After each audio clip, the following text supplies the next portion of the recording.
So this one might be the most beautiful orange in color wine we've ever had in the club and just generally.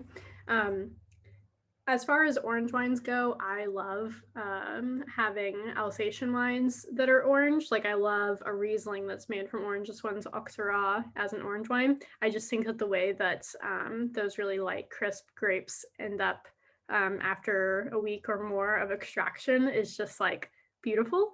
So like I loved the Brutal as well. Like that one was just wow. And we've had some really great stuff in the past that we used to import from the region as well. So, anyways, this is EleFanta, and it's from Lindenlaub out of Alsace. And like I said, Auxerrois. And yeah, like the color comes from about, I think it's 2.5 weeks of time on the skins. So just I don't know. I can never get over the color. It's just so beautiful. I'm so glad I put it in like a clear bottle. Um, so on the nose,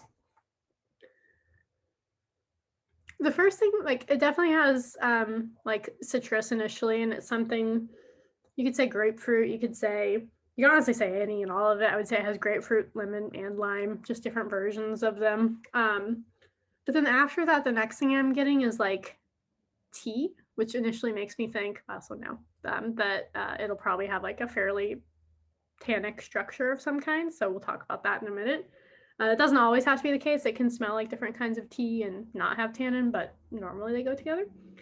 Um, there's also like apples on there. I would say it's like honestly, there's just so much in this wine. Like I could see where you would say it has like green crisp apples because it smells like it's gonna taste really crisp and but it also has like maybe like the yellow apples, like it's like has maybe a little bit of sweetness to it as well. So let's just try it and see. Oh, and also florals. So again, depending on how long you've been here, when you're looking for the most obvious notes, you put your nose down here. That's normally where I'm getting the characteristics of like fruit or like leather or whatever. And then at the top is where you can get the lighter ones, like if it has herbs or florals or anything like that, they normally hide at the top of the glass. And I'm really bad at identifying florals, but like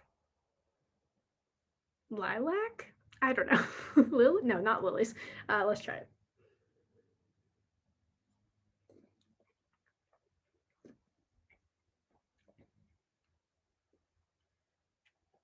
Oh man, this wine is just so many things.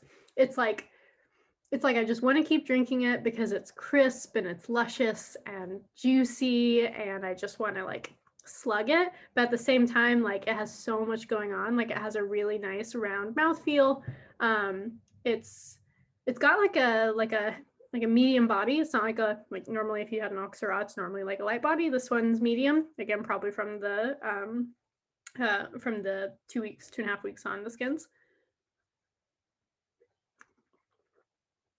So, wow, it's so good. So everything that we talked about on the nose is there and more. And a lot of times, like the florals kind of fall off and you don't get them on the palate. I'm definitely still getting them on the palate here.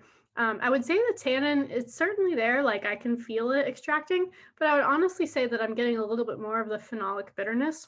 And the phenolic bitterness is more like a baby aspirin versus like the life being sucked out of your gums. So it actually has, both of those characteristics, which is typical to see from orange wine and can help it work really well with a lot of different kinds of foods. Anything else to say on this before we move to I think it's rose. Maybe it's roses. I don't know. You guys can tell me what you think, but there's definitely florals in there. So pairings, I just want to keep drinking it. Honestly, it's great by itself. Like, again, we're talking about spring wines. Chill it, bring it out to a picnic, have it with a maybe not a sandwich. It could be depending on the type of sandwich you have. Like a mezze platter would be really nice with this. Get like some hummus and some tzatziki. That would be great. You could do like barbecue, but I wouldn't go too far with barbecue. Like maybe a hot dog, maybe a bratwurst. We're like close to Germany on this one too. Like a brat could work with this. Even maybe like a schnitzel, spatzel. I don't know. Those things might be a little bit too hefty for it, but if you decide that you want to drink it or eat it outside in the sun, it could work. Anything else? Yeah, it's good by itself. Could be good with other people, or not with any kinds of food. It really is going to play nicely with quite a few different types of things. So I hope that you enjoy it, and I hope that you have someone really fun to share it with, because this one is just like the whoa when you bring it to the party.